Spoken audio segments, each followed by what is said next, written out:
Okay, great. Well, good. So my, how many of you are like this close to start writing? Like really close? Excellent. All right, good. So I'm going to try and aim for the middle. For those people who are just starting to figure out what they're going to do and grab stuff, and you people who probably already have a lot of the stuff you want. So we're gonna shoot for the middle. So be patient. So I want to talk about both finding the stuff and organizing the stuff. So one of the first handouts you have, let me ask you this. What poses you the most problems? Finding good stuff or keeping yourself organized with all that stuff? So how many people finding the stuff is the problem?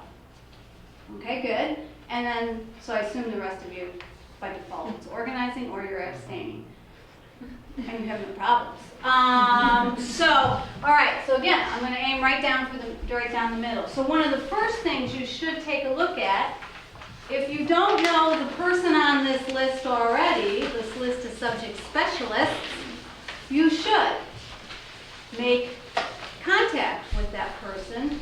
Well, I guess you shouldn't make contact if you don't have a question to ask, but this person, whoever's on this list, is going to be a big help to you. Okay, so for you people, Miriam, Rigby, a couple of you are very lucky. You know who your subject specialist is. It's me, linguistics and special ed, Barbara Jenkins. And Shaker. Oh, music, that's right. Yeah. Music, Kai Ping, international studies. Forget who's doing it. Yan. So, Yan Tran. So that person can be a wealth of information. So as you hit roadblocks, we can all help you.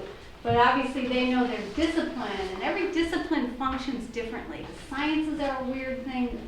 Not art is weird, but it's, you have different needs.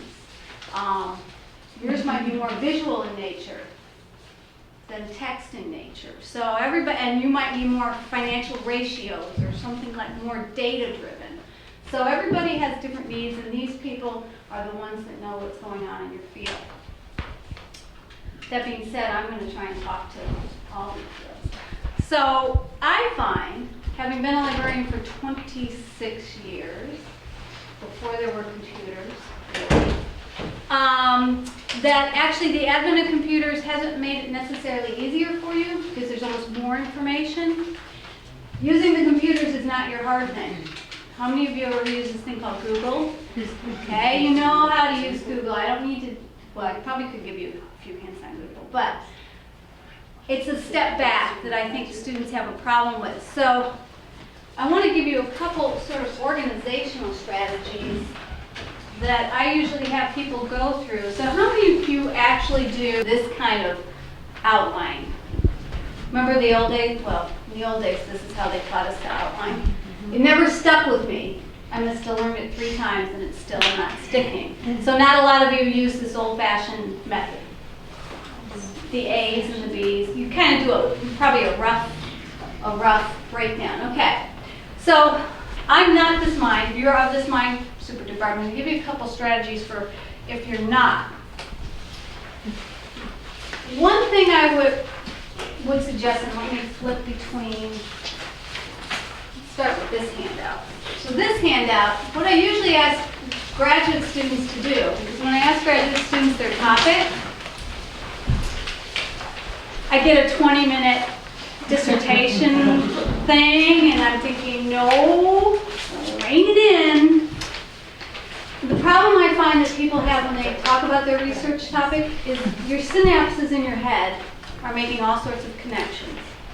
And when it comes out your mouth, some of that stuff is left up there. And we're not all privy to all that stuff that's going on in your head. So for instance, the other day I was working with my students and we were talking about attention deficit disorder. And they kept using the acronym ADD. And I said, but that's in your head. You know what ADD means.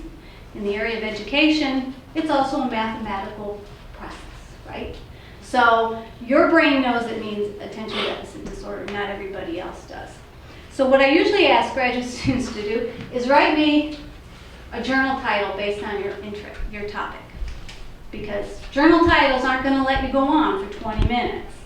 They want concise things. So think about it. If you found the perfect article that's covering exactly what you want, what would it be? Okay? Then you have a little room.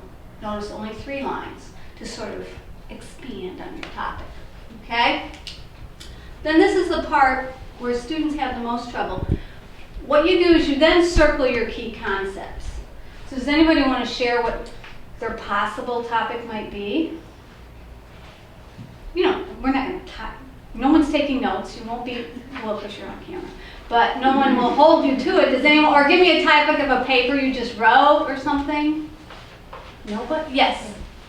Plastic bag pollution in Mali. What kind of pollution? Plastic bag pollution. Plastic bag pollution. Yeah, so gender and pollution. Yeah. Plastic bag pollution in where? In Mali, and how women react to it. This is the idea, so I don't know. How Okay, no, in Mali. Yeah. Okay, great. So what she's going to do is then circle the main concepts. Because what I have found is when people hit the computers, 1 or 2 of these gets left behind. Suddenly you're just typing in plastic bag pollution in Google, and it's like, well, what about Mali? You left off kind of the big part. What's nice about it also, as you're searching, let's say we do all 3 together and we end up with nothing.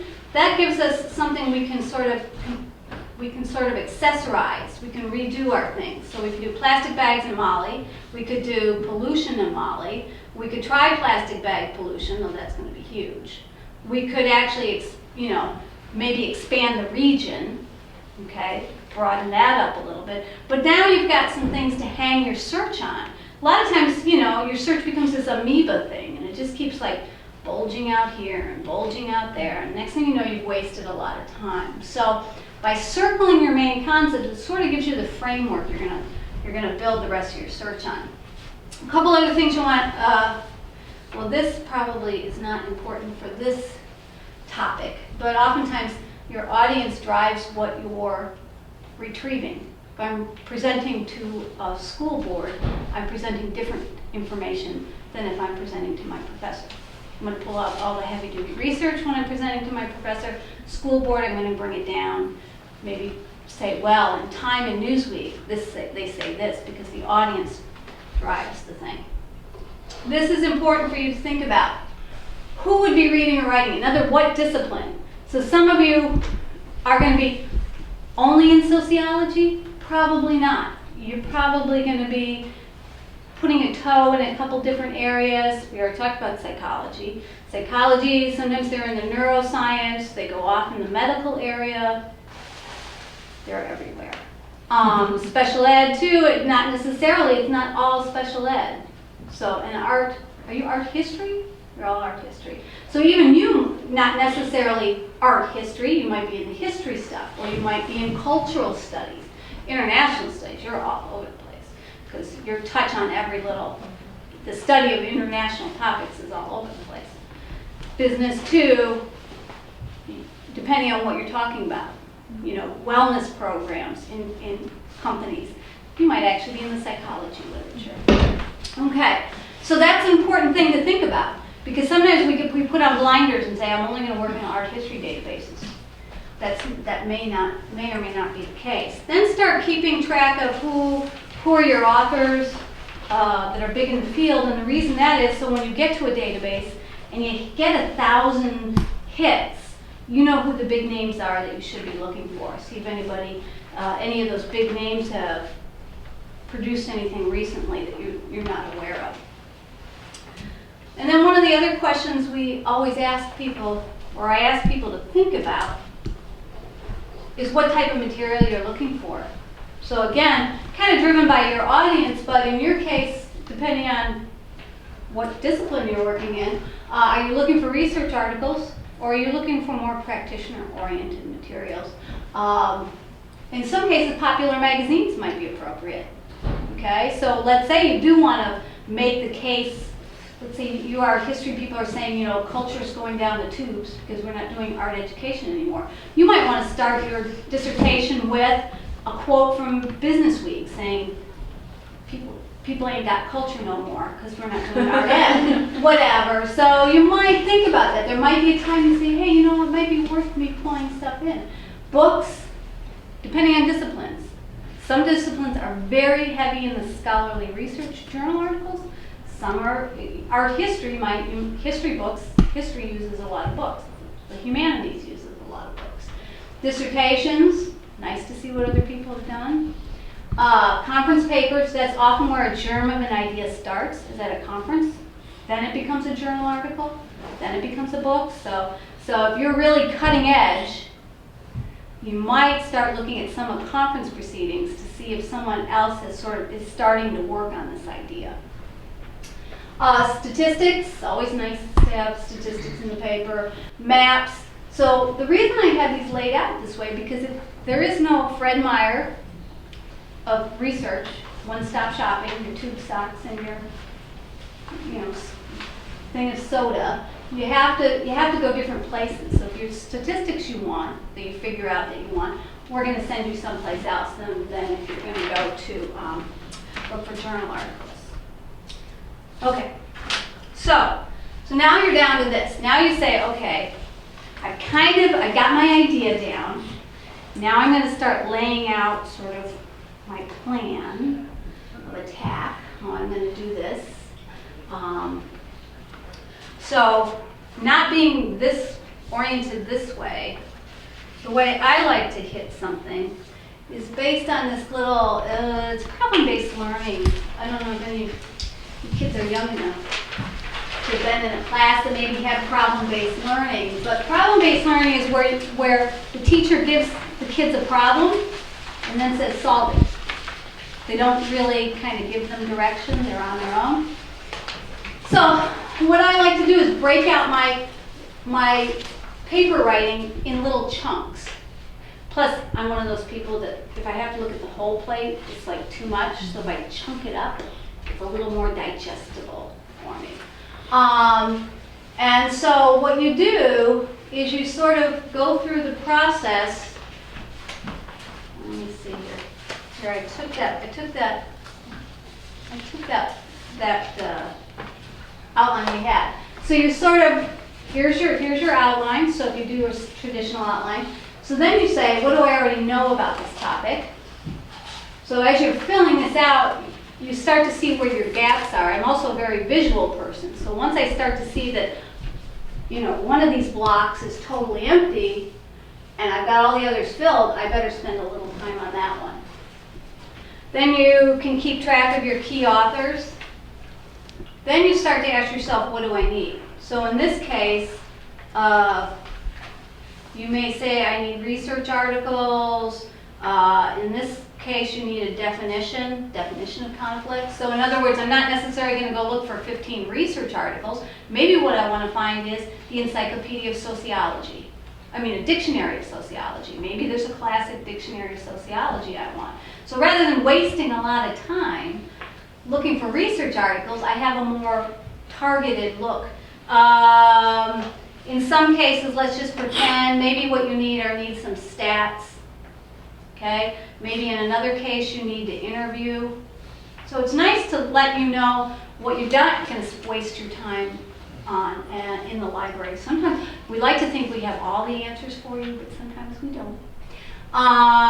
Where are you going to go to find it? You might have to call the school district. This is where we help you figure out where are you going to find these things. Okay? Then you can start keeping track of keywords. So maybe the word conflict isn't the word that's used. Maybe it's interpersonal communication. So that would imply all interpersonal communication is conflict. But maybe there's another definition that's used. And actually, keep in mind, those key words, there might be, I'm going to do that for psychology and that for sociology. Keep in mind the keywords may change. In other words, the concept may be similar, but what we call it in psychology may be very different than what we call it in sociology. Okay? So keep a running tab of these, and then here you keep a list of what you searched in your databases, because chances are you're not not doing anything else between now and the time you write your dissertation. There's probably, you're eating, you're sleeping, you're taking other classes, you've got family, you're not all about this thing, okay? So what happens is you work on it for a little bit, and then Halloween comes, and then the toilet overflows, and you forgot what you did. You've got now track, some kind of breadcrumbs, okay? So, what I also like about this, as you start to amass all that literature, right? And you end up, how many of you keep your articles paper copy? Okay, most people keep them electronic, okay? Whether it's paper or electronic, what I like to do, I'm only telling you what I like to do, is I give these letters. Because have you ever pulled up an article and said, why do I have that article? If at the corner of your paper or on your electronic copy, you write A and C, now I know when I pick up that article, I have it because it's relevant to A and it's relevant to C, okay? And the other thing, sometimes what I do, if it's really heavy duty paper and I'm really trying to track myself, I start keeping tick marks so I can see, like, because you know what's going to happen. The topic you really like, you're going to have lots of articles. And the part that's you're really not jazzed about, you're going to leave till the last minute. And so it's nice to see sometimes, ooh, there's a big, I don't have a single hash mark there, so I better get on that. So as you amass this stuff, organize it as you're amassing it. It's hard to organize it after the fact. Okay? All right. So, any questions about that? Okay, so then let's go to the library. So hopefully the library site looks familiar to you, right? Probably one of the more important things you should take a moment to look at is always the research guides, okay? The research guides are great for two things. One, if you forget who your librarian is, our names appear on each of these guides. They're also really useful, like I said, if you suddenly said, you know what, I think I should be branching out into a different discipline. You know, I want to take a look and see, I'm in sociology, but I'm really kind of interested in what the political science journals are doing. So what you want to do is just, then you would just hunker down over to political science, and there we find out who the librarian is for political science if we have trouble. But she's got a thing here on finding articles, so we find out what databases are recommended for political science. Okay, so no one's leaving you in the lurch. And as I mentioned, remember there's no one-stop shopping. Look at here, there's a whole index called the left index. Who knew? Okay, so there's a lot of cool, really cool databases that we have access to that you can't be expected to know about. So by looking at these and then contacting the librarian or thinking about, as we said, thinking about what your, I forgot where I was going with that. What was I saying? Oh, databases. I totally forgot what I was going to say. It was a really good thought and it's gone. So, the research guides, and now I don't know how many of you use this. At the graduate level, I would strongly suggest you move beyond this, okay? Because there are a lot of really good databases that this is not searching, okay? One, either it's not compatible with the system that's running in the background that sort of combines databases, but also there's a lot of, every database has ways to tweak it that you can't do, because what's going on here, how many of you have used, I mean, you can use this. You'll get good hits. It's just not going to be, so to give you an idea, well, it doesn't tell you. This is actually searching ERIC, which is an education database, PsycInfo, and Academic Search Premier. But for my education people, there's lots of other databases I recommend. It's not doing linguistics and language behavior abstracts. It's not doing a lot of them. So keep in mind, this is good for initial, maybe to get a feel for the lay of the land, but then you're going to have to dig a little deeper. And remember, the other part I told you to think about, I'm going to click on the graduate student thing. The other thing I told you to think about was what type of material you need. So you'll see here, videos, music, photos. Okay, so if it's really a sound clip I need, or it's a visual I need, that's going to help. If it's a statistic you need, there are, where do the research guides go? You'll notice over here, oh, it's gone. There is a guide for statistics. I don't see it here. So if you remember anything else, remember you saw a good page. Oops. So we've got all sorts of places and suggestions on where you go for finding statistical information. So again, if you think about what is it I really am looking for right now, that's a big, important part of the step. Trying to think of a database we could use. We can give an example of that everybody uses. Let me mention a couple databases that everybody at some point would probably use. And that would be, one would be dissertation abstracts, because you want to see what other people have done. Not a good idea to always cite them in your dissertation, but it's always good to see what other people have done. And we can borrow dissertations for you from other schools. Just got to give us a little lead time. Probably going to borrow it in paper format. We don't do electronic. Web of Science. Even you art history people. Web of Science. The name is misleading, but it also includes Arts and Humanities Citation Index. Okay. The beauty of Web of Science, this was the very first database to do this. It was an index, so it looked at all these articles and it indexed them, but it also put a list of references at the end of that article. So it's kind of commonplace now, but it was kind of unique back in the day. But what's great about that, so let's say you find a great seminal article.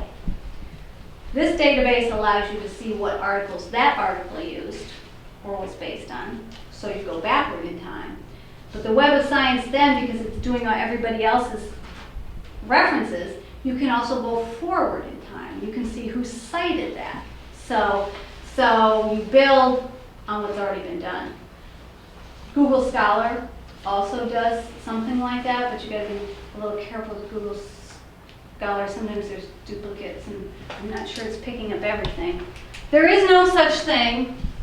I always love when graduate students say, I want everything on this topic. First of all, trust me, you don't want everything on that topic. So first of all, just take a deep breath, deep yoga breath, and let it go. Okay, you're not going to get everything. When my husband was writing his dissertation, we stuck up on the wall for him, a work of art is never completed, it's just abandoned. Okay, so at some point, you're going to have to cut it off and let it go. You're not going to check Google Scholar every day. Oh, there might be something new on Google Scholar. At some point, you're going to have to stop. And so you're not going to get everything. So the beauty of these databases that do references is that you're going to start to see the same references over and over again. There's that feeling like I'm missing something, there's something out there. Well, after you've read sort of the big article and then the ones they're citing, and then you're going to start to see the same names over and over again. And then you can relax, okay? Stop searching and start writing. That's the problem. People use searching as an excuse to not buckle down and write, okay? Couple quick points. So you're finding all this great stuff, okay? What are you doing with it? Actually, let's do, I'm going to do, well, we'll do Web of Science. So now I've given you some names of databases. The easiest way to find those is there's databases here A to Z. So if anything else fails, and you remember dissertation abstracts, you go A to Z and you get D dissertation abstracts. But I'm going to do Web of Science because there's a couple things I want to suggest you try there. A couple features, okay? So Web of Science has a couple options. You can just do a regular search and see what's out there, okay? And it also has a cited reference search. So if you know the last name of the, if you know the name of the person who wrote the article and maybe the year, you could track it that way. But let's do plastic bag. Wow. Okay, put it in quotation marks to make it a phrase. I use the asterisk because that'll give me plastic bags or bag. I don't have to think of the alternate way it might end. And let's just see what we get. Okay. So we end up with 33. Okay.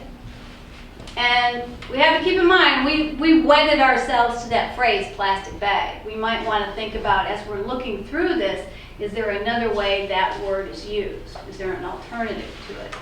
These come out in reverse chronological order with the newest step at the top. It also shows me sort of what areas are writing the most in that. Okay, so I can see a lot of it is water, you know, the bags in the water and stuff. But let me just show you. So let's say, ooh, I like that one. Okay. I've got the citation.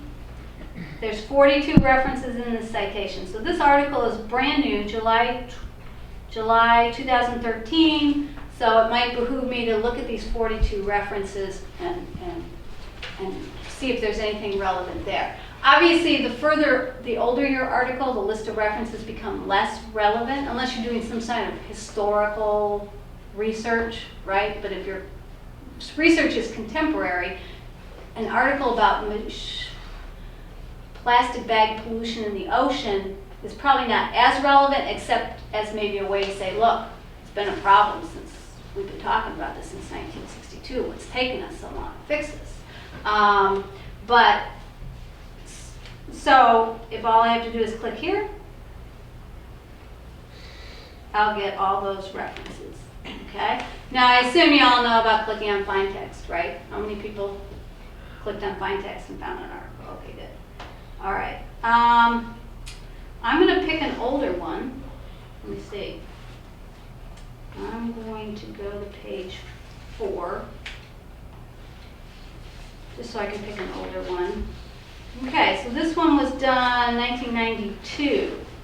So here's an article in 1992. It's been cited 32 times. So by clicking on this, I take my original article and I go forward. Okay, so it's been cited 32 times in the Web of Science, and there are those, and then I can, and look, it's still being cited here. It was done, what did I say, 1992? And it's still being cited here in 2013. So one thing that tells me it's probably a key study, right? It's still being cited. You know, it hasn't fallen off everybody's radar. And then I find those ones, and then I find another good one, and that one's been cited 2 times, so I keep going forward and forward and forward. Okay, so it is possible to keep going forward. As you're going along, in any database you work in, make sure you mark all the ones you want, and then save them. Now, you have a couple ways of saving. You can have them sent to you via email. Okay, lost my spot here. Oh, here we go, send to, so I can have this sent to my email. I can have it printed out. Or I can have it sent to EndNote, or I can have it saved other ways. This company actually makes EndNote, so I am going to do that just to show you what the whole process looks like. Okay, it's opening up EndNote on my computer.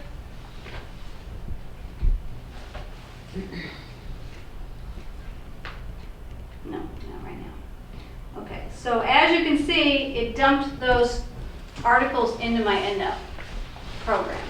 EndNote, Zotero, Mendeley, I've given you a little handout on those. They all act as mini databases. So they're places to store your citations, okay? And most systems can save automatically from databases into these programs. In addition to being a great way to dump your citations, just to show you, in addition, it also gives you places to put some keywords. So this might be a case where you do that A, B, C, D thing. You sort of tag your articles. Might be a good place to write qualitative, quantitative, whatever those kinds of things that you, as articles come in, that you want to track on, those important things, population, whatever. And then there's a great place here for research notes and other notes. So this is where I would put plastic bags are bad. Page 45. Okay? So now in my database, and I'm writing my paper, and I know there's that great quote, and I can't remember what thing it's in, it will search this, and I can find what citation it came from. It also stores PDFs, and will search the PDFs. It allows you to take notes, and when I say it, I mean both Zotero, Mendeley, and EndNote. All are pretty similar. And the other beauty of this, any one of these programs, is this part. When you open up Word and you're writing your paper, yes, a dissertation is just that easy. And then you say, I want to insert a citation, and you pick one, and you insert it. It creates the in-text citation and the reference at the end, okay? And so I have that set for APA 6. Let's say you do it all in APA, and then you take it to your faculty member. He says, no, I want it in MLA. You say, no problem. There you go. I've changed MLAs for you, okay? Now, here's the thing. This is why I asked where you are in your thing. This is a great program, but it's best to go all in, because if you hand input citations and you move things around, it becomes a little stickier, okay? And it's easy enough to get your stuff, if you've already got I always have people say, well, I got a Word document. How do I get my Word bibliography into one of these? You don't, okay? Because the system doesn't know how to read your bibliography. It doesn't know what part is the title and what part is the author. But it's easy enough to take your list, go into a database like Web of Science, and just do a quick author title search, find them all, dump them in, okay? So if you're going, oh my God, I've already got, 50 items, what am I gonna do? It's not that bad. Also, if a lot of yours are PDFs, a lot of these programs can scrape the data from the PDF. If someone coded the PDF correctly, I don't want to get into technical stuff, but if they coded it correctly, they can actually scrape the data right from the PDF. So if a lot of your things are electronic already, I would try that first. You can use Mendeley as well? You can use Mendeley as well. Yeah.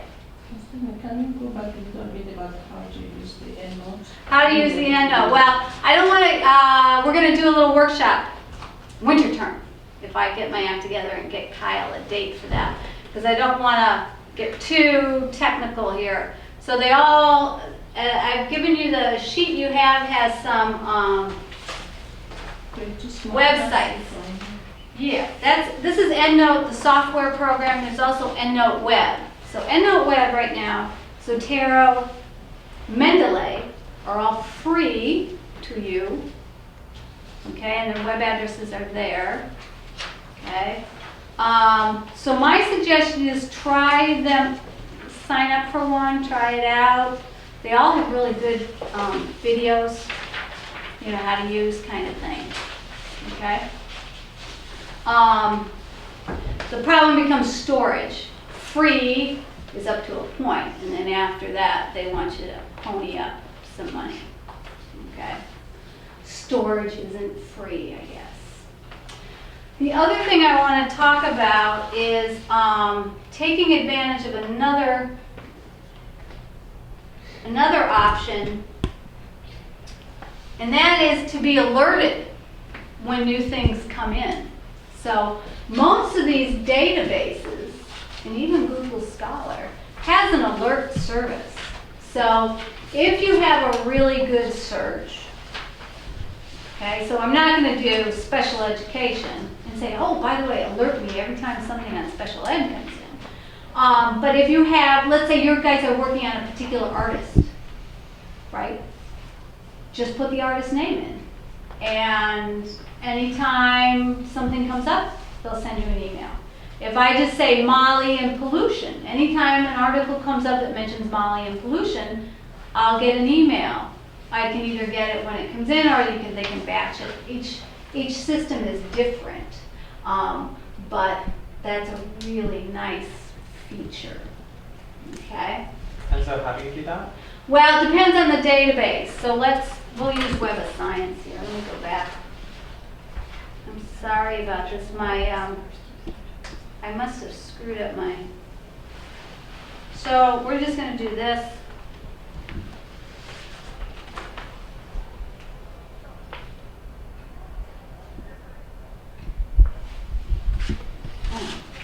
I'm glad you asked, because I think it's right below the results. It says create alert RSS. right down at the bottom. No, up at the top, and then on the left-hand side where it says results topic, and then right below that. There you go.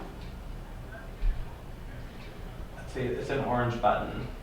Is everything? Oh, right here. Yeah, There you go. God, thank God. Thank God for you. So anyway, so all of these, PsycInfo, even EBSCO host, which makes like a bunch of databases that we subscribe to, you can set up these alert services. Great. So it's a great way for you to stop worrying about, did I check, anything new come in. But again, make sure it's something unique, right? If it's too broad, you're going to end up hating that. Yeah. So these are the papers that already are published, not the work in progress papers or conference proceedings. No. Is there any way that we can create alert for them? Yeah, there is there are a couple databases called, well, there's a couple I like. One is called All Academic. Where'd it go? I gotta actually look it up alphabetically. All Academic. And that actually does, it's probably best for the sociology people. I have good luck with, let's do school teachers. I don't know if there's anything in here, but just to show you what we get. Okay. So I'm getting papers presented at the ATE annual meeting. Sociology is well represented in here, so this might be a good place to check. And then a lot of these are in here full text, so then you can get right to them. Okay. There's another one called Proceedings. Proceedings in print that you might want to check out. And I'm almost out of time, so proceedings or papers first, and then proceedings first. Those are two other places to find those. Okay, so you're going to make alerts. What was the other thing I was just about to tell you? I was just thinking, I'm running out of time. Oh, one other thing you might want to think about is I realize that when you're here and you use sociological abstracts a lot, burrowing your way down to it every time you want to use it is annoying. So you'll notice up here on mine, I actually have little, task toolbars that will take me directly to a database. Okay, what you cannot do is you can't go to a database. So let's go to sociological abstracts and guys, I'm going to go to sociological abstracts. You can't go to sociological abstracts and make a bookmark because you're losing that little behind the scenes thing that says this is the U of O library. Okay, so I'm going to tell you real quick. I was just looking here to see if they have. You notice here you can have an account here. So again, you can have an alert. A lot of them allow you to save searches. So if you want to come back and rerun a search, you can do that too. Every database is different. So I'm going to say bookmark. Wait, tools. Let's bookmark this page. You see it there? Yep, second. Oh, sheesh. Bookmark this page. Okay, so I'm going to make my bookmark. So just so you can see this, delete this, delete all this stuff. Okay, I'm going to bookmark. I put it on my toolbar. Done. Okay. And I'm going to open up a new tab. But if I try my new thing, now watch, it'll work. It works because I'm online, but that's not going to work. So what you need to do is from the library's homepage, type this, URLs, okay? And notice there's a page here called database URLs. So what we're going to do is go down to sociological abstracts. Okay, so everybody see I'm at sociological abstracts. I'm just going to copy that URL. I'm going to go to my sociological abstracts, right? And now I'm right-clicking on the properties. So see where it says properties? So I'm going to do properties. I'm going to get rid of this.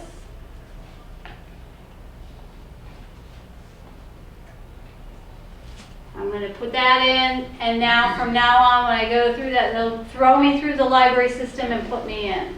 Okay? So it's nice, because sometimes when you're using a database a lot, going through all those steps, it's just a hassle. Okay? So now I have a permanent link to sociological abstracts. Now I assume, I didn't even talk about the VPN. You all using that from home? Does it sound familiar or not familiar? Okay. So when you're working from home, the easiest thing to do is to download this little piece of software called the VPN, Virtual Private Network. So your computer becomes a U of O computer. So every time you try and get into proprietary software, you don't get that, enter your ID and your password. It's all invisible. Okay, any quick questions? Because I'm going to have to turn this over. All right, I guess we'll see you in the library, or not. Nobody comes in anymore, but you might want to make an appointment with the librarian. We do have things to show and tell, so come on in. So I think most of you are in the night library. Again, sciences, you might be in the science. Well, except for you people. Well, I didn't mean that way. You guys are, depending on your history, you might be over in the night library, some photography stuff over there too. Yes. Ian is the librarian for international studies, but she's out of town right now, and I really have. You really need help. Yes. Then, and is it dealing with your topic of pollution in Mali, or is it? Yes. I did my literature review before my field research. Yeah. But after my field research, most of the resources I found are no longer relevant. Okay. So I need to do everything all over. So you know what I would suggest you do on the list of librarians is an environmental science librarian. Okay. That's your backup, because that's really the other hat you're wearing is environmental science. Yeah. So I think it's Dean Is it Dean Walton on there? Yes. So contact Dean. That's that's the other thing. Don't think of your topic. Remember, I told you ask to think of disciplines. Because sometimes you may be in multiple disciplines, and somebody else could help you. Okay, thank you. Sure.